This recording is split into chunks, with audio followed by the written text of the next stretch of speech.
नमस्कार, आदाब, बहुत बहुत स्वागत है आप सभी का। आप देख रहे हैं मेरा खास कार्यक्रम नजर और नजरिया। मैं हूं आपके साथ बुशरा खानम फहा। तो आज सुप्रीम कोर्ट से एक तरह से हम कह सकते हैं कि सरकार को एक बहुत बड़ा झटका लगा है। कहा यह जा रहा है कि एसबीआई को, लेकिन आपको पता है कि एसबीआई ये सब कुछ किसके कहने पर कर रहा था। 24 घंटे अब देश के लिए, देश की सियासत के, इसके लोकतंत्र के लिए बेहद महत्वपूर्ण है, क्योंकि इलेक्टोरल बॉन्ड को लेकर जो एसबीआई ने मोहलत मांगी थी 30 जून तक की, और जो अर्जी दाखिल की थी उसको खारिज कर दिया है सुप्रीम कोर्ट ने। सुप्रीम कोर्ट की 5 जजों की बेंच ने आज बेहद अहम फैसला सुनाते हुए सिर्फ 24 घंटे की मोहलत एसबीआई को दी है। एसबीआई को कल अपने वर्किंग आवर्स पूरे होने से पहले जो इलेक्टोरल बॉन्ड जो लिस्ट है वो पूरी की पूरी इलेक्शन कमीशन को सौंपनी होगी, और इलेक्शन कमीशन को अपनी वेबसाइट पर 15 तारीख तक उसको पूरी तरीके से दिखाना होगा, उसको रिलीज करना होगा।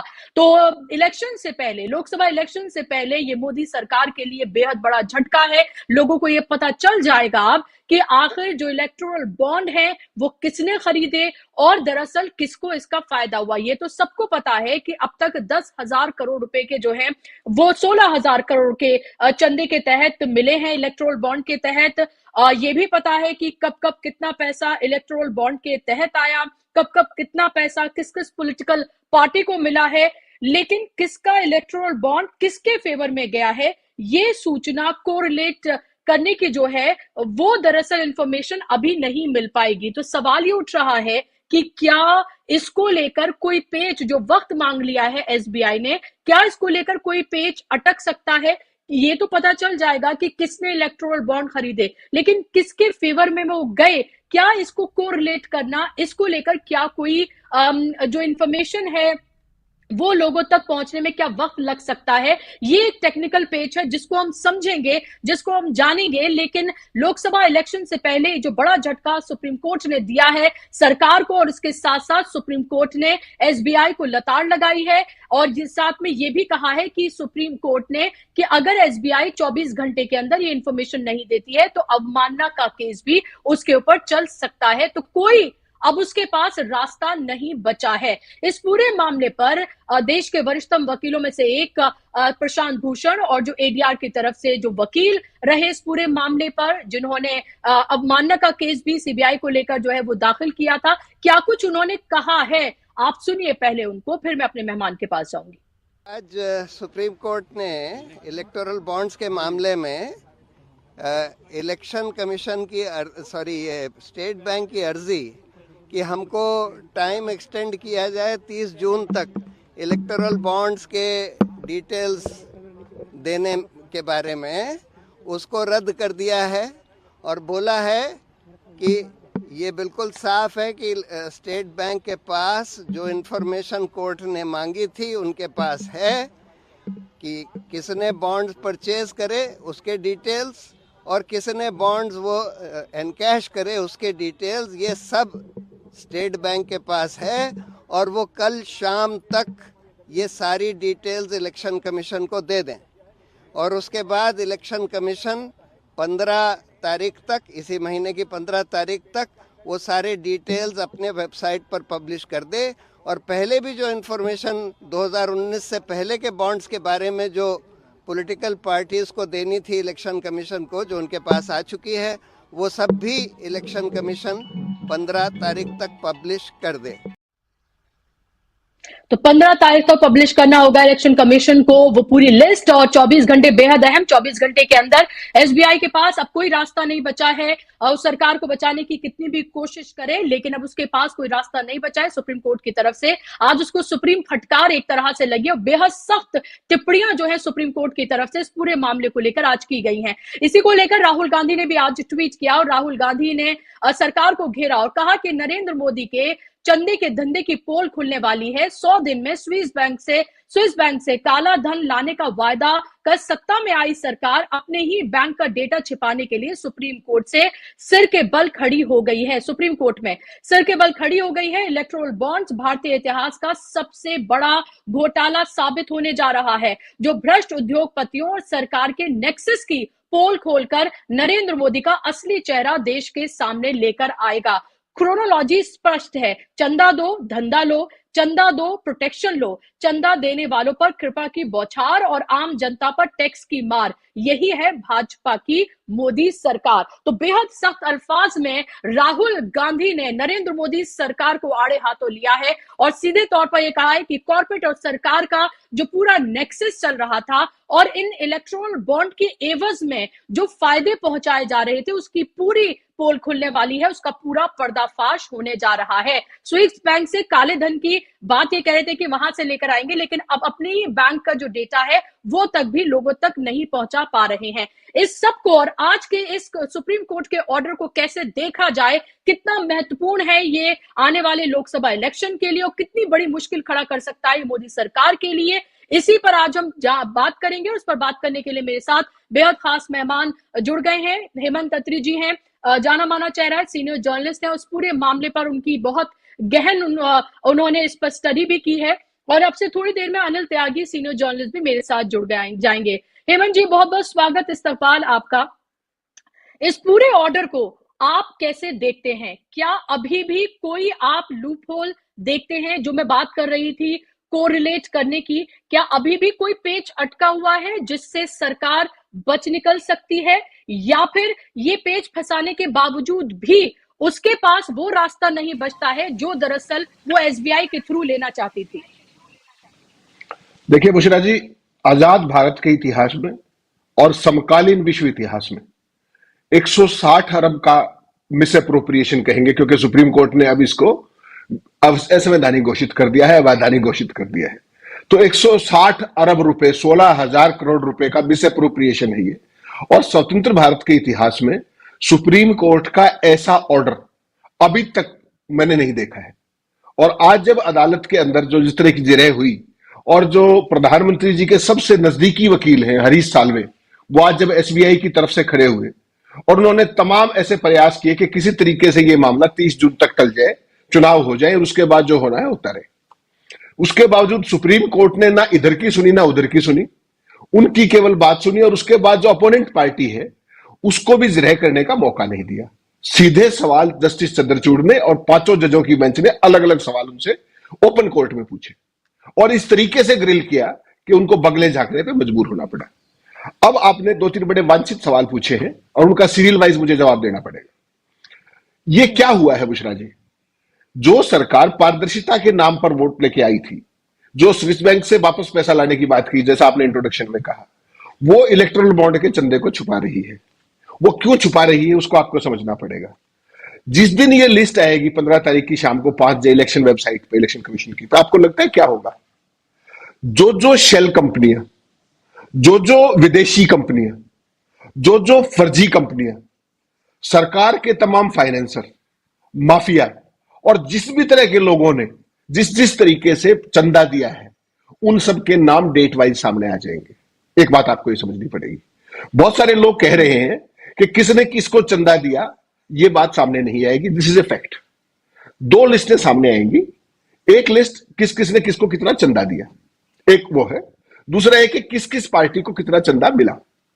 अब मैं आपके दर्शकों की सहजता के लिए बता दूं कि किस किस पॉलिटिकल पार्टी को कितना कितना चंदा कब कब मिला है, वो हर साल इलेक्शन कमीशन को दिया जा चुका है। वो कोई बड़ी बात नहीं है, पब्लिक डोमेन में है। जब आप 16 16,000 करोड़, जब आप 16,000 करोड़ की बात करती हैं तो political party wise data already available है बुशरा जी। इस चिंता को आप छोड़ दीजिए। किस पार्टी को कितना मिला, 65-162 करोड़ रुपए बीजेपी को मिला, this is in public domain. सवाल ये था ही नहीं। सवाल ये है कि चंदा दिया किसने, एक, और कब दिया। अब जो हरीश साल्वे जिस पे खेल रहे थे और जो पूरा एसबीआई जिस बहानेबाजी करके बच रहा था, वो ये था कि वो ये कह रहे थे कि साहब किसने किसको दिया, इसको मैच करने में समय लगेगा। इसमें पूरा देश कंफ्यूज, आज आपके दर्शक कंफ्यूज ना हो, मैं इसलिए कह रहा हूं, ये बात स्पष्ट कर रहा हूं, लेवल की बात।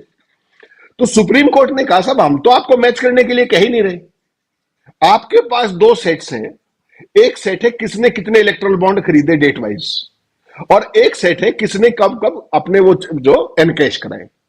आप वो दोनों जानकारियां सुप्रीम कल दोपहर कल शाम 5 बजे तक इलेक्शन कमीशन को देंगे और इलेक्शन कमीशन 15 तारीख की शाम को 5 बजे तक पब्लिक डोमेन में डाल देगा वेबसाइट पे। अब इससे भारतीय जनता पार्टी के तोते क्यों उड़े हुए हैं? जो ये 160 अरब का स्कैंडल है या मिस अप्रोप्रिएशन है, इसमें से 65 अरब तो अकेली बीजेपी के पास है, जो एज पर द फिगर्स। किस किस ने कब कब पैसा दिया, वो क्रोनोलॉजी जुड़ेगी। किस किस को कब कब कौन सा लाभ हुआ, वो सारी चीजें जुड़ेंगी। किसको कब कब ठेका मिला, वो जुड़ेगा। कौन कौन सी कंपनियां थी जिन्होंने पैसा दिया, कौन कौन सी विदेशी कंपनियां हैं जिन्होंने पैसा दिया, कौन कौन सी फ्रंट कंपनियां हैं बड़े बड़े उद्योगपतियों की जिन्होंने पैसा दिया। और इसमें सबसे महत्वपूर्ण खेल जो पूरे आपके दर्शकों को समझा दूं, वो ये है कि जब ये लाया गया था इलेक्ट्रल बॉन्ड की स्कीम, दो बड़े रोचक चीजें की गई थी। पब्लिक रिप्रेजेंटेशन एक्ट जो है, जिसके तहत हमारे देश में कानून होता है बुशरा जी, चुनाव होता है, उसमें यह था कि भारत के चुनाव के अंदर विदेशी कोई भी व्यक्ति या कंपनी चंदा नहीं दे सकती। तो मोदी सरकार ने उसको हटा दिया ये इलेक्ट्रल बॉन्ड लाते हुए। दूसरा खेल क्या किया था कि कोई भी कंपनी, जो कंपनी का जो रजिस्ट्रेशन एक्ट था हिंदुस्तान में 2019 से पहले, उसमें यह था कि कोई भी कंपनी चुनावी चंदा देने के लिए कम से कम 3 साल से काम कर रही हो और मुनाफे में हो, और मुनाफे का 7% वो दे सकते हैं। तो माननीय जेटली जी, स्वर्गीय जेटली जी ने क्या किया, इन दोनों कंडीशंस को हटा दिया। उन्होंने कहा कि चाहे कंपनी कल रात को आपने बनाई है तो आप कल सुबह चंदा दे सकते हैं, एक। और दूसरा, आप मुनाफे में है या घाटे में है, इससे कोई मतलब नहीं, आप जितना चाहे चंदा दे सकते हैं और जिसको चाहे चंदा दे सकते हैं। मुझे आप एक बात बताइए, जो कंपनी घाटे में है वो चंदा क्यों देगी और कैसे देगी, कहां से देगी? तो ये पूरा जो खेल था बुशरा जी, वो अब सामने आने जा रहा है। कौन सी फ्रंट कंपनियां थी, कौन से माफियाज थे, कौन सी शेल कंपनियां थी। मोदी जी तो कहते थे मैंने शेल कंपनियां बंद कर दी। अब आएगा ना सामने कि कौन किसका फ्रंट था, वो डिटेल्स आ जाएंगी। वो कोलैबोरेट कौन करेगा, वो हम आप जैसे साथी कोलैबोरेट करेंगे डेट्स के हिसाब से। और फाइनल जो कोलैबोरेशन होगा उसमें हो सकता है 19-21 का कुछ फर्क भी रह जाए। लेकिन जो सबसे बड़ी जो चीज आएगी वो है एक्सटॉर्शन कैसे हुआ। अभी तक तो चुनाव आयोग से कुछ नहीं आया है, अभी तक तो एसबीआई से कुछ नहीं आया है। फिर भी आपने खबर देखी होगी 4 दिन पहले क्या हुआ था कि कुल 35 कंपनियों का डाटा हमारे कुछ साथियों ने निकाला, जो आपने भी देखा होगा। और उसमें यह आया कि 335 करोड़ रुपए ऐसी कंपनियों ने चंदा दिया, 35 कंपनियों ने, जिन पे सीबीआई और ईडी की रेड्स हुई थी अलग अलग मौके पे, वो भी आ गया। तो एक तरीके से एक्सटॉर्शन हो रहा था। तो ये जो पूरा का पूरा गोरख धंधा था बुशरा जी, ये अब खुलासा होने जा रहा है। एक बात, इसमें अब कोई संशय मत मानिएगा, जिस तरीके से आज सुप्रीम कोर्ट ने इतना सीवियर कॉग्निजेंस लिया और यहां तक कह दिया कि आप सुप्रीम कोर्ट की कॉन्स्टिट्यूशनल बेंच 5 जजों की, उसके फैसले में रिवीजन करने के लिए, रिलीफ मांगने के लिए एक एजीएम लेवल के अधिकारी से पिटीशन डलवा रहे हैं। उन्होंने इसका बहुत बुरा माना। और जो कंटेम्प्ट की बात थी, उन्होंने यहां तक कहा कि आज हम कंटेम्प्ट इनिशिएट नहीं कर रहे हैं, लेकिन एसबीआई चेयरमैन और मैनेजिंग डायरेक्टर को हम नोटिस पे रख रहे हैं कि हमारा आदेश ये कल शाम तक लागू नहीं हुआ और एफिडेविट नहीं आया तो हम कंटेम्प्ट प्रोसीडिंग्स भी शुरू कर देंगे। एक पक्ष ये है जो आज फैसला आया है, ये ऐतिहासिक है, ये क्रांतिकारी फैसला है। आपने सवाल पूछा कि मैं अब एक क्या बात होगा? आपसे जी हाँ, मैं ये भी आपसे पूछ रही थी, और इसके साथ साथ एक थोड़ा क्लैरिफिकेशन, थोड़ी एक कंफ्यूजन की स्थिति है हेमंत जी। मैं आपसे जानना चाहती हूँ कि कल, यानी कि कल शाम तक एसबीआई तमाम जो लिस्ट है वो इलेक्शन कमीशन को दे देगा, जैसे सुप्रीम कोर्ट ने उसको निर्देश दिया है। उसके बाद 15 तारीख को इलेक्शन कमीशन को वो पूरी की पूरी जो लिस्ट है उसको रिलीज करना होगा, उसको पब्लिश करना होगा अपनी वेबसाइट पर। तीसरी इंपॉर्टेंट बात जो मैं आपसे ये जानना चाह रही थी कि क्या उस दिन ये पता चल पाएगा कि किन कंपनियों ने दरअसल किस पार्टी को वो इलेक्टोरल बॉन्ड दिए, वो पता चल पाएगा। लेकिन किसने उसको इनकैश कराया, क्या वो भी पता चल पाएगा? या फिर वो इलेक्टोरल बॉन्ड आगे कहां गए, माना कि बीजेपी को मिले, बीजेपी ने आगे कहां दिए, और फिर किसने इनकैश कराए, ये जो कोरिलेट होना है, इसमें अभी वक्त लग सकता है। और इसमें फिर आप जैसे और दूसरे जो पत्रकार हैं, उनकी भूमिका फिर बेहद महत्वपूर्ण हो जाती है। दुशरा जी, इसको थोड़ा सिंप्लीफाई कीजिए और सिंप्लीफाई कीजिए। सारे दर्शक कंफ्यूज हैं, हमारे पूरे देश के पत्रकार भी कंफ्यूज हैं। थोड़ा सा सिंप्लीफाई करते हैं इसको। सिंप्लीफिकेशन क्या है कि ये जो इलेक्ट्रल बॉन्ड आते थे, इनकी 10-10-15 दिन की विंडो आती थी कि इन 15 दिनों में इलेक्ट्रल बॉन्ड्स बिकेंगे। क्लियर? उसकी पूरी डिटेल्स आएंगी कि फला उसके अंदर, विंडो के अंदर कितने के बॉन्ड बिके, किस किस कंपनी ने खरीदे, और इसको यहीं छोड़ दीजिए आप। दूसरी साइड में डिटेल्स आएंगी कि इस विंडो के दौरान किस किस पॉलिटिकल पार्टी को कितने के बॉन्ड मिले, किसने किसको दिए, वो नहीं आएगी। लेकिन उसी दौरान में जब एक तरफ तो 15 दिन की, अच्छा और भी इंटरेस्टिंग बात है कि 15 दिन के अंदर ही इनको एनकैश कराना होता है। जो इलेक्ट्रल बॉन्ड की जो लाइफ थी, शेल लाइफ, वो 15 दिन की थी। मान लीजिए आज 11 तारीख को बुशरा जी ने एक बॉन्ड खरीदा अगर और मुझे दिया, अगर मैंने उसको 26 तक नहीं लिया तो इन्फ्लेक्चुअस हो जाएगा। तो दो सेट्स आएंगे, एक सेट्स जब उस विंडो में किस किसने खरीदे, कितने के खरीदे डेट वाइज, और दूसरी तरफ आएगा कि उसी विंडो के दौरान किस किस पॉलिटिकल पार्टी ने कितने एनकैश किए। क्लियर हो गया ये आपको? तो ये जो चीज उसको फिर बाद में कोलैबोरेट करना पड़ेगा, ये एक चीज है। तो इसको लेकर के कंफ्यूजन है कि अब सुप्रीम कोर्ट में जो इन्होंने जो प्ली ली थी वो ये ली थी कि इन दोनों सेट ऑफ डेटा को, इन साइलोज को मिलाने में हमें 30 जून तक का समय लगेगा। तो सुप्रीम कोर्ट ने कहा ये तो हमने कहा ही नहीं आपको, आप तो डिटेल्स दीजिए कि किस किसने कब कब वो खरीदे। इसी में फंसे हुए थे ये, इसी को बचाना चाह रहे थे। इनको इस बात से कोई डर नहीं है कि चंदा किसको गया, इनको डर इस बात का कि चंदा दिया किसने, वो कौन लोग हैं, विदेशी हस्तक्षेप कितना हुआ है, मित्रों की सरकार को किसने कितना फाइनेंस किया है, इनकी चिंता वो थी। वो सुप्रीम कोर्ट ने मानी नहीं। आपने जो मेरे से पहले सवाल पूछा था कि अब सरकार क्या करेगी, देखिए सरकार की इसके ऊपर पूरी की पूरी जो यूएसबी है वो दांव पे लगी हुई है। मोदी जी का एक बड़ा प्रिय नारा है, खाऊंगा ना खाने दूंगा। उसका अभी तक लोग देखते आए हैं, लेकिन यहां तो एक समस्या और आ गई, यहां तो खाया भी, खिलाया भी और पैक करा के भी ले गए। अब समस्या क्या आएगी कि जिस तरीके से प्रधानमंत्री जी ने पीएम केयर्स फंड का आज तक हवा भी नहीं लगने दी, कहां से किसको पैसा आया और कहां गया, वही हालत इलेक्ट्रल बॉन्ड का था। तो सरकार आज जब सुप्रीम कोर्ट में गई स्टेट बैंक, तो वो स्टेट बैंक नहीं गया, ये मान के चलिए वो सरकार के बिहाफ पे एक इशारा था कि ये इंफॉर्मेशन नहीं दी जानी है, और उसी के लिए एसबीआई की तरफ से हरीश साल्वे पेश हुए। अब इसमें जो मेरी एकमात्र चिंता है कि आपने कहा कि अब क्या होगा, साधारण तरीका है तो देश की शीर्ष अदालत के 5 सदस्यीय खंडपीठ ने एक आदेश किया है, वो इंफॉर्मेशन आपको देनी पड़ेगी कल शाम को 5 बजे तक इलेक्शन कमीशन को। लेकिन इस सरकार का जो रिकॉर्ड रहा है अब तक वो ट्रांसपेरेंसी के खिलाफ रहा है। मेरी आशंका केवल इतनी है कि ये सरकार इस चीज इंफॉर्मेशन को रोकने के लिए किसी भी हद तक जा सकती है, और ऐसा ना हो कि ये सरकार कल शाम को 4 साढ़े 4 बजे तक किसी भी समय एक ऑर्डिनेंस ना ले आए टू नलीफाई दिस ऑर्डर। क्योंकि पहले इलेक्शन कमीशन के मामले में भी उन्होंने, आपने देखा जब उन्होंने कहा कि सीजीआई बैठेंगे इलेक्शन कमिश्नर की अपॉइंटमेंट में, तो इमीडिएटली कानून ले आए पार्लियामेंट के अंदर के नहीं बैठेंगे, तो तुरंत कानून बना दिया उन्होंने। यहां भी एक आशंका केवल ये हो सकती है कि अगर इस फैसले को नलीफाई करना है तो सरकार के पास केवल एक ही तरीका है कि ऑर्डिनेंस ले आए और वो ये कहें कि इस फैसले को लागू नहीं किया जा सकता in the garb of secrecy, जो लगातार सरकार करती रही पहले, जिसको सुप्रीम कोर्ट लेकिन ऐसा करके हेमंत जी, अगर माना कि वो ऑर्डिनेंस लेकर आती है तो क्या वो अपने पैर पे कुल्हाड़ी नहीं मारेगी? क्योंकि अगर अभी भी हम देखें तो प्रधानमंत्री 2 शब्द जिसका सबसे ज्यादा इस्तेमाल करते हैं वो भ्रष्टाचार और परिवारवाद। अगर आप स्विस बैंक की बात करते हैं, अपने ही बैंक के जो डेटा है उसको आप बाहर नहीं आने देते हैं, तो अगर वो ऑर्डिनेंस लेकर आते हैं और यहाँ तो बैठे बिठाए एक पूरा मौका यहाँ पर मिला है और मेहनत भी की गई है अपोजिशन पार्टीज की तरफ से, उनको ये मौका मिला है, अगर ऐसा कर देती है तो आपको नहीं लगता इलेक्शन से पहले वो बैठे बिठाए एक और मौका दे देंगे? देखिए बुशरा जी, आपको इसको थोड़ा दूसरे तरीके से देखना पड़ेगा।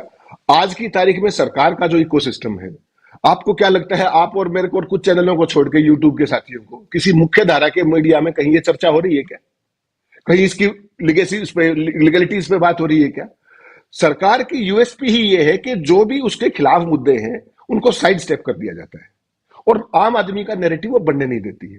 ये आपने बिल्कुल उचित फरमाया कि अगर सरकार इस तरह का ऑर्डिनेंस लाने की कोशिश भी करती है, चेष्टा और कुचेष्टा भी करती है, तो कुल्हाड़ी पे पैर मारेगी, पैर पे कुल्हाड़ी नहीं मारेगी। लेकिन ये सरकार इन सब बातों की परवाह नहीं करती, ये भी आपको पता है। तो जिस तरीके की मिसएडवेंचरस सरकार है और जितनी सेंसिटिव ये इंफॉर्मेशन है, मुझे लगता है कि they can go to any extent to nullify this order, and I am keeping my fingers crossed as far as this part is concerned. जी, मैं आपके पास लौट रही हूँ हेमंत जी, क्योंकि एक महत्वपूर्ण सवाल है जो मेरे जहन में, जो आपसे मैं पूछना चाहती हूँ। अनिल त्यागी जी भी मेरे साथ जुड़ गए हैं। अनिल जी, बहुत बहुत स्वागत है आपका। अनिल जी, आप इस ऑर्डर को कैसे देख रहे हैं? 24 घंटे देश के लिए, देश के लोकतंत्र के लिए, उसके संविधान के लिए, आने वाले इलेक्शन के लिए कितने महत्वपूर्ण, और 15 तारीख कितनी महत्वपूर्ण होने जा रही है जब ये लिस्ट इलेक्शन कमीशन की वेबसाइट पर होगी। कोशिश बहुत की गई है सरकार की तरफ से, एसबीआई को सेंटर में रखकर सब कुछ कराया गया है, लेकिन हमें यह भी नहीं भूलना चाहिए ये एसबीआई के वही चेयरमैन हैं जिन्हें 1 साल का एक्सटेंशन भी सरकार की तरफ से दिया गया था। तो क्या कुछ खेल उनके जरिए कराया जा रहा है वो भी हमें पता है। आप कैसे देख रहे हैं इसको, इस फैसले को?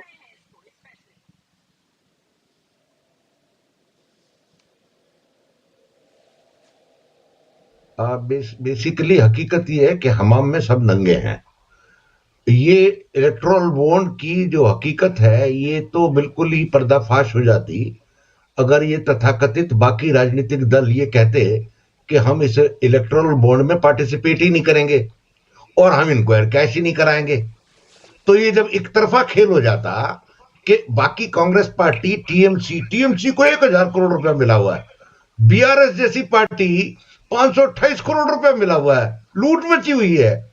अगर आप राजनीतिक दल हैं और विरोधी दल हैं और भारतीय जनता पार्टी के विरोधी हैं, तो जब भारतीय जनता पार्टी ये फ्रॉड इलेक्टोरल बॉन्ड का मुजम्मा लेकर के आई थी देश में, तो आपको तुरंत कहना चाहिए था ये हम तो नहीं पार्टिसिपेट करेंगे इसमें, और हम पार्टिसिपेट करेंगे तो हम ये बताएंगे कि हमको किस किसने दिया।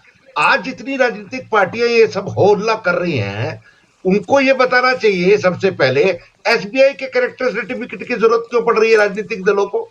सब पॉलिटिकल पार्टीज को तो ये पता है ना कि हमको किस किसने पैसा दिया है। तो कांग्रेस पार्टी, बीआरएस, टीएमसी, मतलब चंद्रबाबू नायडू पार्टी, ये इन सबको अपने आप स्वतः संज्ञान लेकर के सबको बताना चाहिए देखो जी हमारे पास तो ये है। और अब बीजेपी बताए बीजेपी को किस किसने पैसे दिए हैं, 6564 करोड़ रुपया किसने दिया है। ये दोगलापन है, ये जनता का बेवकूफ बना रहे हैं सारी राजनीतिक पार्टियां। ये सब पूरे देश को धोखे में रखे हुए हैं। ये इस देश के साथ अनाचार है, व्यभिचार है, और ये धोखा है इस देश की जनता के साथ। मैं आपको बता रहा हूं, ये तो सुप्रीम कोर्ट, हर बार आप सुप्रीम कोर्ट में पहुंच जाते। सुप्रीम कोर्ट आपको कैरेक्टर सर्टिफिकेट देने के लिए बना हुआ है क्या? आम आदमी की समस्याएं तो सुलझती नहीं, और आप रोज के इन झमेलों में आप जाते हैं, क्योंकि सारे राजनीतिक दल बेसिकली बेईमान है और बेसिकली ये नहीं बताना चाहते। इस सब की जरूरत ही नहीं थी इस बवाल की। पहले राहुल गांधी पूरे देश में घूम रहे हैं, सुप्रिया सरनेत चिल्ला रही है हम बड़े ट्रांसपेरेंट है। अरे भाई ट्रांसपेरेंट है तो आप अपने नाम बता दो ना। आप बीजेपी की कैसे लड़ाई लड़ोगे? राजनीतिक लड़ाई तो तभी लड़ोगे ना जब आप ये बताओगे सब हमारे पास 1000 करोड़ रुपया है, ये आया है, उसमें अडानी ने ये दिया, अंबानी ने ये दिया, मार्क जुकरबर्ग ने ये दिया, गूगल ने ये दिया, ये बताइए ना आप। तो बीजेपी अपने आप कॉर्नर हो जाती। यही काम टीएमसी को भी करना चाहिए था, यही काम चंद्रबाबू नायडू को भी करना चाहिए था, लेकिन नहीं, क्योंकि ये सारे के सारे नेता और पॉलिटिकल पार्टीज बेईमान हैं अव्वल दर्जे के, और ये बताना नहीं चाहते, जनता से छुपाना चाहते हैं, और ये सुप्रीम कोर्ट के कंधे पे रख के बंदूक चलाने चाहते हैं।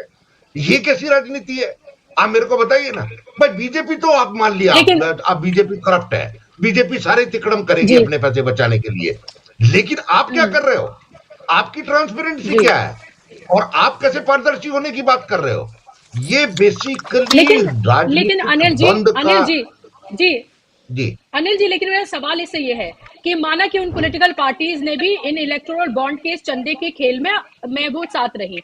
एक इनएप्रोप्रिएट ये है कि जितना जो गैप है एक पार्टी से दूसरी पार्टी के बीच में, और सिर्फ कांग्रेस और बीजेपी की बात कर ले तो मतलब कोई कहीं से आपस में कोई मेल तक नहीं है। लेकिन दूसरी ये बात, जो पार्टी सत्ता में है वो किस तरह से अपने एजेंसीज का इस्तेमाल करके, जिसकी एक रिपोर्ट आई भी न्यूज क्लिक की तरफ से और न्यूज लॉन्ड्री की तरफ से, जिसमें पता चला है कि कैसे ईडी की रेड पड़ी और उसके बाद फिर चंदा दिया गया।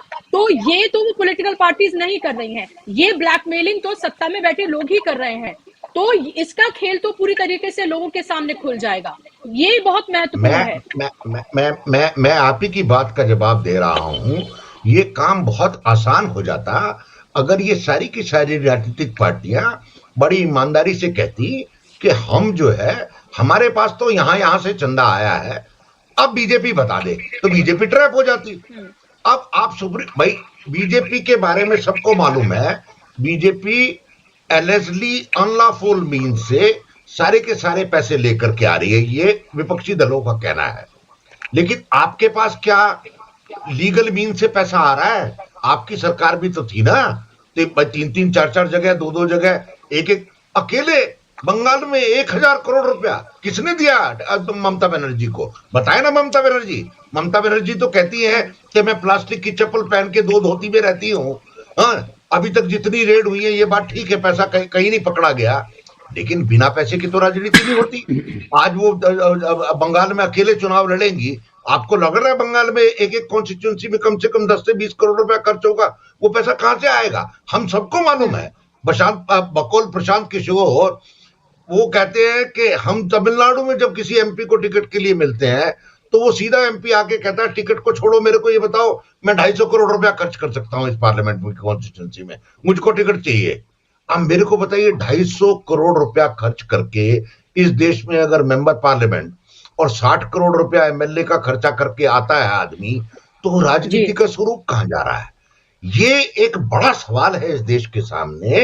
ये सवाल बॉन्ड का नहीं है, ये इस देश के राजनीतिक चरित्र का सवाल है कि देश का राजनीतिक चरित्र बेसिकली बेईमान हो गया है। सब लोग धोखे में जनता को रखना चाहते हैं, जनता के प्रति ईमानदारी और जवाबदेही नहीं है, और सब काम सुप्रीम कोर्ट की 5 जज बेंच से कराना चाहते हैं। क्यों कराना चाहते हैं भाई, आप मेरे को बताइए ना। एसबीआई का चेयरमैन कहता है कि मैं 30 जून को दूंगा, इस चेयरमैन को तो जेल भेज देना चाहिए दूसरे दिन। अरे भाई क्यों देंगे? आपने तो सुप्रीम कोर्ट ने तो कहीं कहा ही नहीं आप मिलान करके दो। मिलान आपको तो सिर्फ ये बताया ये पैसा यहां से आया, इसने ये पैसा इस दिन दिया।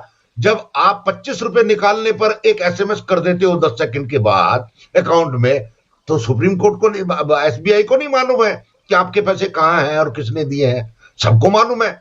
और बिना केवाईसी के तो कोई पैसा जमा ही नहीं होता कहीं भी आज की डेट में।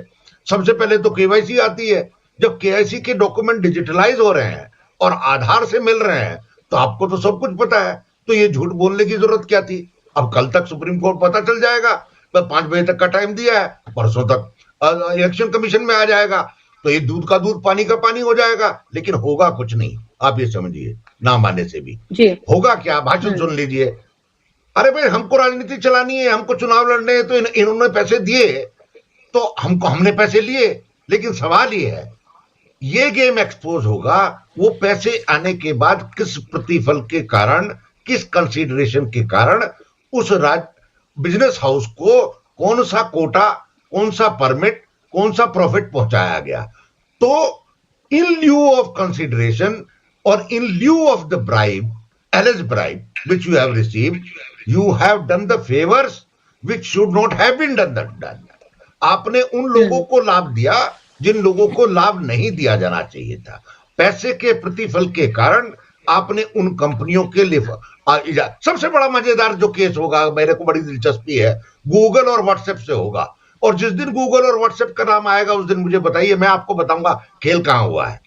समझ में आया नहीं? क्योंकि अभी तक नाम नहीं है तो हमको नहीं मालूम है। गूगल और व्हाट्सएप 2 बड़ी कंपनियां हैं, उनका देखना यह है कि उन्होंने कितना चंदा इनको दिया है, तब मैं बताऊंगा ये चंदा किस रेशो में है और कितना कम है और कितना आना चाहिए था। क्योंकि अभी गूगल और व्हाट्सएप की लूट मची हुई है देश में, खरबों रुपए का, मतलब $10 ट्रिलियन का भंडार व्हाट्सएप लेकर के बैठा हुआ है, जो कि लूट को ले जाने को तैयार है। उस 10 ट्रिलियन की लूट में जो कि होने वाली है लूट, अगर 6,564 करोड़ रुपए बीजेपी ने लिया है तो बीजेपी पे लानत है, क्योंकि 10 लाख करोड़ में से 6,564 करोड़ रुपया तो कुछ होता ही नहीं है, आप समझिए। और ये कांग्रेस के लिए भी शर्म की बात है अगर 1,000 करोड़ रुपया उन्होंने इन दोनों से लिया है, गूगल से और व्हाट्सएप से। अभी तो ये देखना है कि गल्फ के लोगों ने कितना पैसा दिया है, क्योंकि ये तो इंटरनेशनल फंड था ना, ये ब्रिटेन के लोगों ने कितना पैसा दिया है, और जो एनआरआई संस्था है आरएसएस की, वहां से कितना पैसा आया है। बेसिकली इस पूरे खेल में सवाल ये है कि इस फंड का सोर्स कौन है, लोग कौन हैं, किनके हित जुड़े हुए हैं और किनके हित भारत साधने में लगा हुआ है।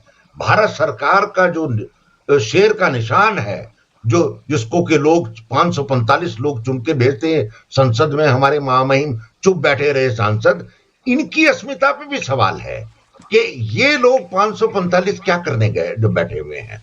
ये बड़ा गंभीर चिंतन का विषय है, कोई पहली बार नहीं हो रहा है और इससे कोई पहाड़ भी नहीं टूटने वाला है। लेकिन जब इस तरह से शुचिता के सवाल देश में उठते हैं तो राजनीति में एक सफाई की प्रक्रिया जारी होती है, उस पर एक सवाल लगते हैं कि अब कम से कम सफाई होनी चाहिए, लेकिन नहीं होगी, क्योंकि बहुतन जोगी मठ उजाड़ है ये। ये सारे के सारे ही ऐसे लोग मिल गए हैं जो इस देश का भट्टा बैठाने में लगे हुए हैं। इनको किसी की कोई परवाह नहीं है। लेकिन मैं सुप्रीम कोर्ट को बधाई देना चाहता हूं, कम से कम इस पशोपेश में और इस कशमकश के दौर में सुप्रीम कोर्ट थोड़ा सा सीना तान के खड़ा हुआ है, और जो काम राजनीतिक दल और ये बेईमान नेता नहीं कर पा रहे उसको सुप्रीम कोर्ट ने किया। और सुप्रीम कोर्ट ने देश की जनता के सामने ये जता दिया है कि अगर हम खड़े हैं और भारत की आस्था संविधान के प्रति है तो हम संविधान के प्रति प्रतिबद्ध हैं और हम चाहते हैं कि संविधान के कानूनों का पालन हो। ये सबसे बड़ी बात है। आज का मैसेज यही है कि चंद्रचूड़ ने जो किया और पंचबल ने किया, संविधान का पालन होगा। कल शाम तक सबके नाम अपलोड होंगे, परसों तक अपलोड होंगे। ये संविधान की महत्ता है, ये इस लोकतंत्र की मजबूती का कारण है। ये इसीलिए लोग हिंदुस्तान पे नजर टिकाए हुए हैं, ये पाकिस्तान नहीं है। और अगर ये पाकिस्तान बनाना चाहेंगे, जैसे हेमंत अत्री ने कहा ऑर्डिनेंस लाएंगे, मुझे नहीं लगता है कि इस तरह की मूर्खता का कोई काम ये करेंगे, क्योंकि अगर ये मूर्खता का काम करेंगे तो ये मैसेज बहुत दूर तक जाएगा। ये मैसेज यहां नहीं टिकेगा, क्योंकि इंटरनेशनल फाइनेंस एजेंसीज और इंटरनेशनल फंडिंग एजेंसीज इस पूरे मुल्क को देख रही हैं। ये मुल्क अब इतना छोटा मोटा नहीं रहा कि आप तमाशे में नौटंकी कर लो अपने स्टेज लगा करके, वो होने वाला नहीं है। ये तो हो ही रहा है। 5 लाख करोड़ की योजनाएं आप घोषित कर चुके हो बिना बजट के प्रोविजन के। इससे बड़ा धोखा क्या हो सकता है इस देश के अंदर? आप रोज जो है वो जो है हातिम ताई की तरह स्टेज पे खड़े होते हैं और हर एक राज्य को, किसी को 30,000 करोड़, किसी को 40,000 करोड़, किसी को 60,000 करोड़ बांट ही रहे हो ना। ये बंदर बांट तो कर ही रहे हो ना। तो ये तो अजीब है। बजट में प्रावधान नहीं है और पैसा बंटने में लगा हुआ है, कोई देश में पूछने वाला नहीं है। लेकिन वो भी पूछा जाएगा। हो क्या गया है, मैं हैरान हूं। एक आदमी के चलते पूरा देश दंडवत है और देश मौन है और खामोश है। ये आने वाले दिनों में पता चलेगा, इस चुनाव में पता चलना चाहिए। अगर नहीं पता चलेगा तो इसके गंभीर परिणाम होने वाले हैं। जी बिल्कुल, बहुत महत्वपूर्ण आपने सवाल यहाँ पर उठाए हैं। जाहिर सी बात है, बहुत गंभीर परिणाम होने जा रहे हैं, और इसीलिए ये भी कहा जा रहा है कि ये आने वाला इलेक्शन हमारे देश के संविधान और लोकतंत्र के लिए कितना महत्वपूर्ण होने जा रहा है। हेमंत अत्री जी, जब ये लिस्ट इलेक्शन कमीशन की वेबसाइट पर जब ये पब्लिश कर दी जाएगी, उसके बाद देश की सियासत को आप कितना बदलते देखेंगे? जो पूरा अभी इलेक्शन कैंपेन जो शुरू होने वाला है, जिसमें और धार आने वाली है, जिसको पहले से ही नरेंद्र मोदी शुरू कर चुके हैं, क्या आप उसमें किसी तरह की कोई कमी या कोई जवाबदेही का कोई भी रेशियो आप देखेंगे, या फिर इस सरकार से हम कुछ भी एक्सपेक्ट नहीं कर सकते? देखिए बुशरा जी, 2 चीजें समझनी पड़ेंगी। एक पक्ष वो है जो माननीय अनिल जी ने समझाया पूरे का पूरा कि किसने किसको कितना दिया। ये एक पक्ष है जो चुनावी चंदा संविधान के हिसाब से चलता आया है। वो गलत है, कानूनी है, नहीं है, वो एक अलग पक्ष है। इस लिस्ट में जो सबसे महत्वपूर्ण बात आने वाली है वो ये है कि एलिजिडली एक्सटॉर्शन कितना हुआ, कितने लोगों पर कब कब रेड हुई, क्या उन लोगों ने कभी पहले किसी पार्टी को चंदा दिया था। जैसा कि पीछे डिटेल रिपोर्ट आई कि 35 कंपनियां सामने आई जिनसे 335 करोड़ रुपए बीजेपी को चंदा गया। तो इसको एलिजिडली एक्सटॉर्शन ही कहा जाता है कथित तौर पे। जो एक पक्ष तो चंदे वाला आएगा, दूसरा आएगा वसूली वाला। वो कोई कम महत्वपूर्ण मत मानिएगा उसको। और इस देश में इस तरह का कोई ओपन इतिहास नहीं रहा है रिकॉर्डेड कि वसूली भी रिकॉर्ड हुई हो। पिछली बार देखा आपने कि 335 करोड़ सीबीआई की रेड के बाद उन कंपनियों ने पैसा दिया जिन्होंने कभी चंदा बीजेपी को नहीं दिया था। दूसरा महत्वपूर्ण पहलू उसका यह है जो अनिल जी ने बताया उसके इत्र। अब जो आपने सवाल पूछा कि क्या इससे नैरेटिव में चेंज आएगा, देखिए नैरेटिव में चेंज बुशरा जी कैसे आता है। We are professional journalist, we know how things move. Narrative तब बनता है जब इस सवाल के ऊपर पूरे राष्ट्र के अंतर मंथन हो, और वो मंथन को ट्रिगर कौन करता है? वो करता है मीडिया। आपको क्या लगता है कि मीडिया के किसी भी मुख्य धारा के अखबार या चैनल में इस पर कोई विज्ञापन या कोई बहस या इस तरह की चीजें होंगी? मेरा जवाब है ना। इस तो खबर को ही गायब कर दिया जाएगा, फॉरगेट अबाउट लिस्ट आने का और का। अब सवाल यह है कि आप जैसे, मेरे जैसे, त्यागी जी जैसे कुछ सोशल मीडिया पे जो साथी हैं और तमाम उन पे हैं, वो इस पर बात करेंगे। आम आदमी इस बात को पहले भी समझ रहा है, ऐसा नहीं है। भारतीय जनता पार्टी की जो रईसी जो दिखती है, प्रधानमंत्री जी के जो कार्यक्रम है जो अब चल रहे हैं 15 दिन से, वो तो सरकारी खर्चे पे चल रहा है, काम बढ़िया, जनता का पैसा है, जनता को ये समझ में नहीं आ रहा है। जब चुनाव की घोषणा हो जाएगी, आदर्श आचार संहिता लग जाएगी, आपको क्या लगता है कि प्रधानमंत्री जी और भाजपा की रईसी में कोई कमी आने वाली है? वो सेम यथावत कायम रहने वाली है। और लेवल प्लेइंग फील्ड इस देश में ऑलरेडी नहीं है। कहां 6500 करोड़ और कहां 1100 करोड़, क्या मुकाबला करेंगी दोनों मुख्य धारा की पार्टी आपस में? There is no match. यही हाल मीडिया कवरेज का भी है। और यही सारी चीजें डाउन दी लाइन, आप किसी भी विषय पे, पहले क्या होता था कि जो टीवी सरकारी था या आकाशवाणी था, उस पर टाइम स्लॉट अलॉट होते थे। आज सारे चैनलों पे आप देखते हैं क्या स्थिति है। सुबह तय हो जाता है कि मोदी जी कहां जाएंगे, और उन स्लॉट्स के अंदर और कुछ खबर ही नहीं चलेगी, सिर्फ मोदी जी लाइव कटेंगे। ये देखा है ना आपने सब जगह, मैं देखता हूं रोज जब टीवी चैनलों पे जाता हूं। तो ऐसी सूरत में आप क्या अपेक्षा करेंगे? ना तो आपके पास फाइनेंशियली लेवल प्लेइंग फील्ड है, ना आपके पास एजेंसियां हैं अपोजिशन की जब हम बात करते हैं, ना आपके पास मीडिया है। मीडिया के नाम पे कीर्तन मंडली है जिसको सिर्फ बीजेपी और मोदी जी कीर्तन मंडली करनी है। तो इस देश में चुनाव और नैरेटिव की बात कहां रह गई है? यहां तो एक बनाम सब है, सिर्फ मोदी जी और बाकी सारा देश, कोई फर्क नहीं पड़ता उससे। तो कुल मिलाकर के जो आज स्थिति है, आज विपक्ष को कोई कुछ भी कहता रहे, मैं तो ये मानता हूं कि विपक्ष अगर आज खड़ा भी हुआ है, दिखता भी है, तो वो भी बहुत बड़ी बात है। वरना तो मोदी जी की सरकार और उनके सिस्टम, उनकी एजेंसियों ने पूरे सिस्टम को, विपक्ष को नहीं, पूरे सिस्टम को नेस्तनाबूद कर दिया है। और आज कम से कम माननीय सुप्रीम कोर्ट ने वो सीना दिखाया कि वो खोल के खड़े हो गए कि जो हमने कहा है वो कल शाम तक 5 बजे तक लागू कीजिए। इसके लिए वो साधुवाद के पात्र हैं। बाकी चुनाव में नैरेटिव क्या होगा, किस दिशा में जाएगा, वो सारी चीजें तो आप लगातार देख ही रहे हैं और आने वाले दिनों में और भी स्पष्ट हो जाएगा।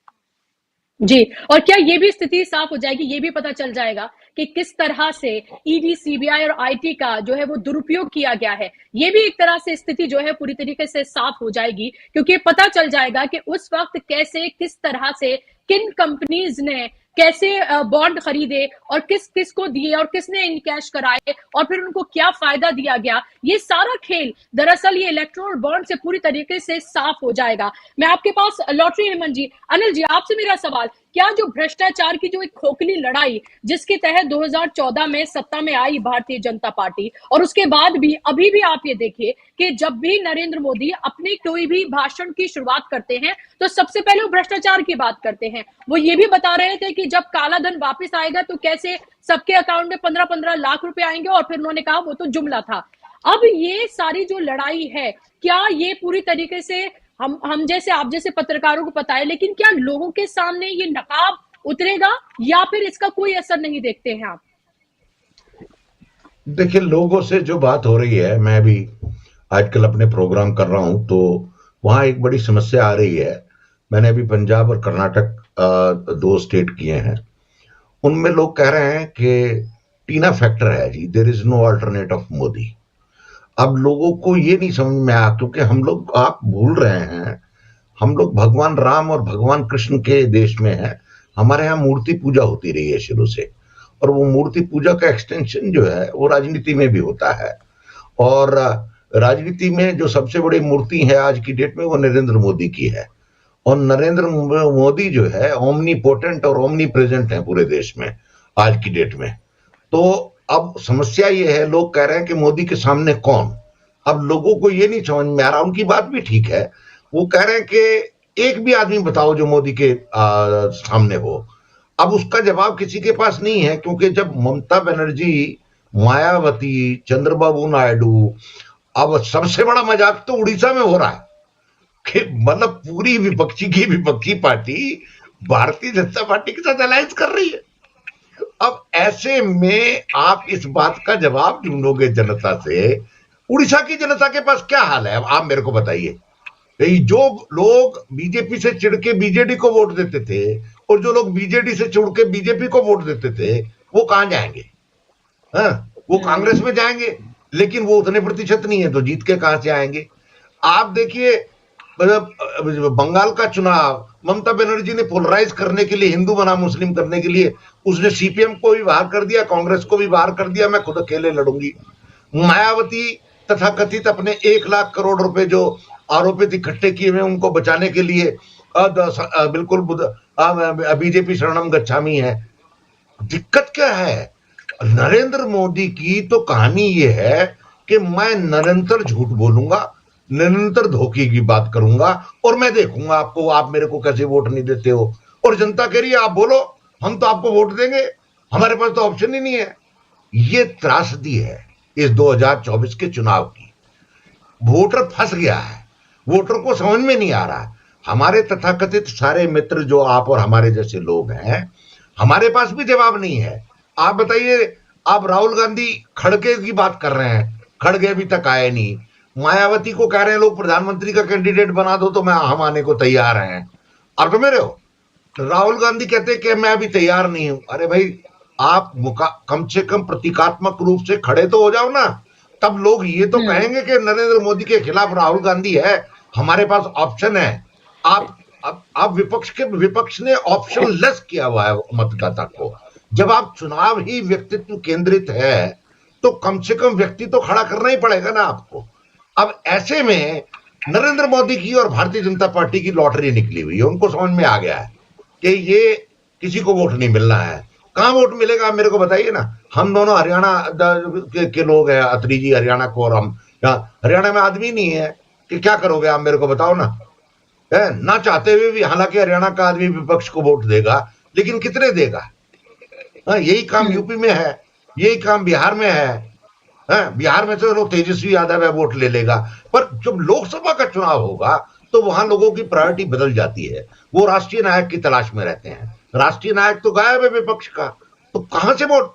तो इसीलिए ये जो आप नए नए कुर्ते, नए नए साफे, नई नई पगड़ी बैठ करके पहन के हमारे जो माननीय आदरणीय प्रधानमंत्री का जो आत्मविश्वास जगा हुआ है, वो इसलिए जगा हुआ है कि मैं और मेरे बाद कोई नहीं, और मैं ऐसे ही झूठ बोलूंगा, ऐसे ही लोगों को वर्गलाऊंगा। जिसने मेरे को वोट देना है दे, और जिसने नहीं वोट देना है ना दे। ये कॉन्फिडेंस का लेवल है। जब इस तरह के कॉन्फिडेंस का लेवल बढ़ता है तभी जनता जो है कंफ्यूज होती है, और जनता के कंफ्यूजन का यही हाल है। अब इसका कोई इलाज नजर नहीं आता कि इसका क्या इलाज होगा। देखते हैं आने वाले दिनों में क्या होता है और कैसे ये गाड़ी निकल करके आती है। यहाँ मैं सवाल हेमंत अत्री जी जो है उनसे मैं पूछना चाहूंगी। हेमंत जी, अब जाहिर सी बात है कि नाउम्मीदी और उम्मीद जरूर है, लेकिन सुप्रीम कोर्ट की तरफ से जो ये अहम फैसला आया है और एक तरह से विपक्ष के फेवर में ये एक तरह से कह सकते हैं ये पूरा मामला है। उनके अब उनके कोर्ट में जो है वो बॉल है कि इस पूरे मामले को वो किस तरह से इलेक्शन में जब वो जाएंगे, पूरी रैलियां और तमाम चीजें करेंगे, उसको किस तरह से वो भुनाते हैं और क्या कुछ करते हैं।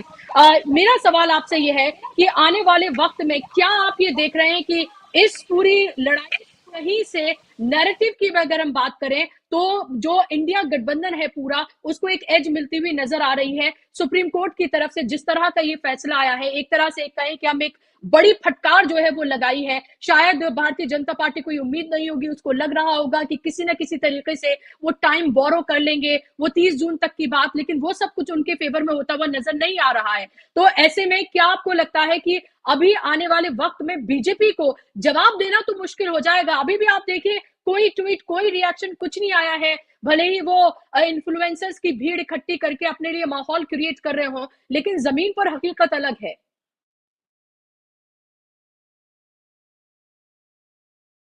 पिछले पूरे 10 साल का अगर आप कार्यकाल देखेंगे, वो जवाब कभी भी नहीं देते। रिएक्ट वो कब उसी चीज पे करते हैं जो उनको सूट करती है, जो उनको सूट नहीं करती वो उस पर रिएक्ट भी नहीं करते। 15 तारीख को फैसला आया था, आज 11 तारीख है। आपने भारतीय जनता पार्टी के किसी एक नेता का ट्वीट मुझे बता दीजिए या रिएक्शन बता दीजिए इस फैसले के ऊपर जो सुप्रीम कोर्ट ने आज रिट्रेट किया है। पहली बात। दूसरी बात, सुप्रीम कोर्ट ने आज एक तरीके से ये आदेश करके विपक्षी पार्टी को, कि इसकी जो डिटेल्स आएंगी वो बड़ी भयावह होने वाली है। सुप्रीम कोर्ट ने एक तरीके से आज लोकतंत्र की मर्यादा को कायम रखते हुए विपक्ष को एक संजीवनी बूटी दी है।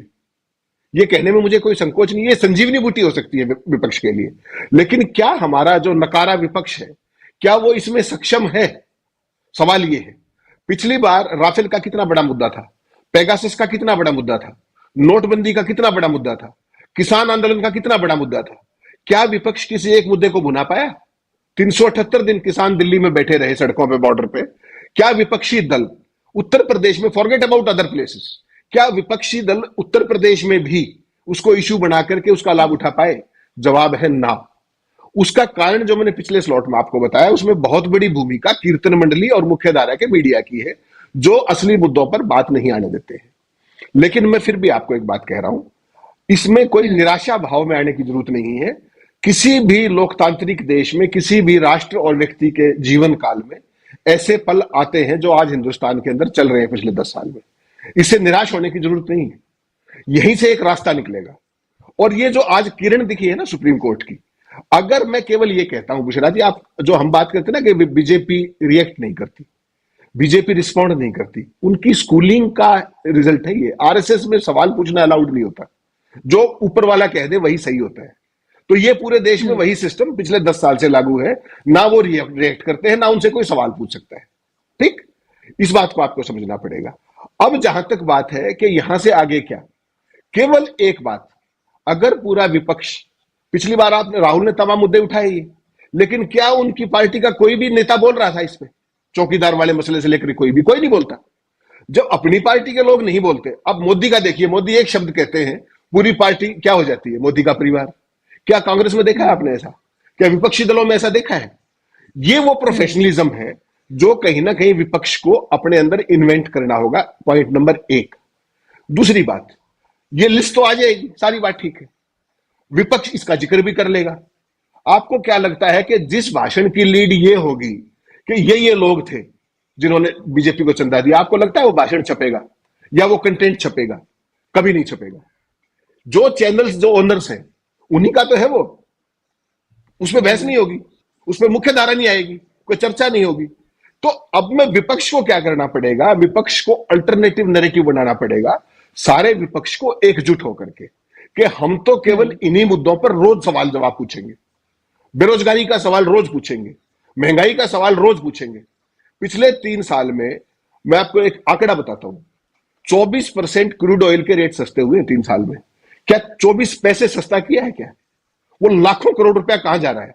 अगर राहुल गांधी किसानों के बीच में खड़े होकर, ममता बनर्जी किसानों के बीच में खड़े होकर उनसे ये पूछें कि पिछले 10 साल में तुम्हारा 35 लाख करोड़ रुपया लूट लिया इस सरकार ने, मोदी जी को क्या हालत हो जाएगी मोदी की? क्या वो पूछेंगे स्पेसिफिक? क्या वो इसको नैरेटिव बनाएंगे? और फिर साथ में इसको ये जोड़ेंगे कि वो जो लूट का माल था वो इस चुनावी चंदे और एक्सटॉर्शन के जरिए वापस बीजेपी को गया है। क्या वो ये क्विड प्रो को इस्टेब्लिश करके वोट मांगेंगे? क्या उनके अंदर इतना नैतिक दम है? सारी चीजें दुनिया देख रही है, देश का यूथ देख रहा है। बेरोजगारी आज पिछले 4 दशकों के हाईएस्ट पे है, महंगाई एवर टाइम उस पे हाई पे है, लेकिन ये देश के मुद्दे ही नहीं। लोग रोजगार मांग रहे हैं, युवा, उनके पास एक ही, ग्रामीण युवाओं के पास एक बात होती थी कि भाई फौज में चले जाएंगे, फौज के अंदर आप अग्निवीर लिए, कोई पूछने वाला है क्या? अग्निवीरों ने आंदोलन किया, बुशरा जी जाइए डिटेल्स के अंदर, अग्निवीरों ने आंदोलन शुरू किया तो इन्होंने कहा कि जिसके खिलाफ पर्चा दर्ज हो गया वो अग्निवीर भी नहीं बन पाएगा और वो किसी सरकारी योजना के लिए, सरकारी नौकरी के लिए अप्लाई भी नहीं कर पाएगा। कल्पना कीजिए आप, किसान अगर दिल्ली की तरफ बढ़ेंगे तो उनके पासपोर्ट कैंसिल हो जाएंगे। देश के पासपोर्ट कानून में ये कहां लिखा हुआ है कि आंदोलन करने पे पासपोर्ट कैंसिल हो जाएगा? सुना आपने कभी? तो ये जो फासिज्म चल रहा है, ये इलेक्टेड जो ऑटोक्रेसी चल रही है, मैं इससे घबराता नहीं हूं। मुझे यहीं से आशा की किरण दिखती है, वो इस बार हो या 2029 में हो। लेकिन एक बात आपको याद रखनी पड़ेगी, इस तरह के जो रिजीम्स होते हैं उनका जब खात्मा होता है तो उनका नाम लेवा नहीं बचता है। आपको याद में दिलाऊं, उनका नाम हालांकि वर्जित है इस देश में, नाजी पार्टी, उनके नेता के जाने के बाद आज तक उसका कोई पदाधिकारी मिला है क्या? कोई मेंबर मिला है क्या? तो आज आप देश को वहां खड़ा कर दिया आपने, जहां सवाल जवाब, लोकतंत्र में इलेक्टेड ऑटोक्रेसी आपने कन्वर्ट कर दी, सवाल जवाब है नहीं, आप कंप्लीटली इनएक्सेसिबल हैं, जो आप बोलते हैं वही सारा देश सुनता है, अल्टरनेटिव वॉइस कोई नहीं है।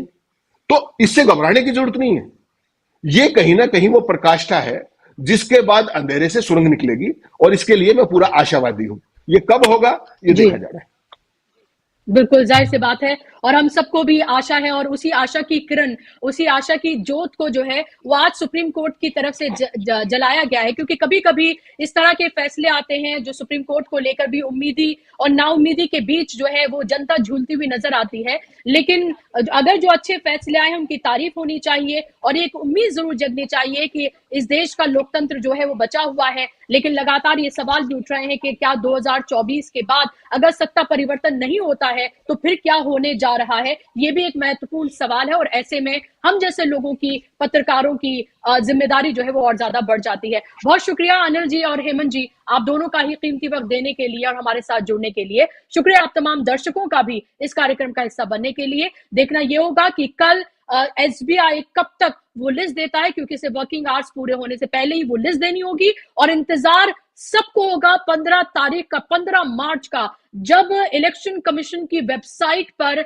इस पूरी लिस्ट को रिलीज किया जाएगा, पब्लिश किया जाएगा, और फिर दूध का दूध पानी का पानी होगा। और ये पता चल जाएगा, और पहले से ही पता है कि नरेंद्र मोदी की भ्रष्टाचार की जो पूरी लड़ाई है वो कितनी खोखली और दोगली है। आज के कार्यक्रम में बस इतना ही। नमस्कार।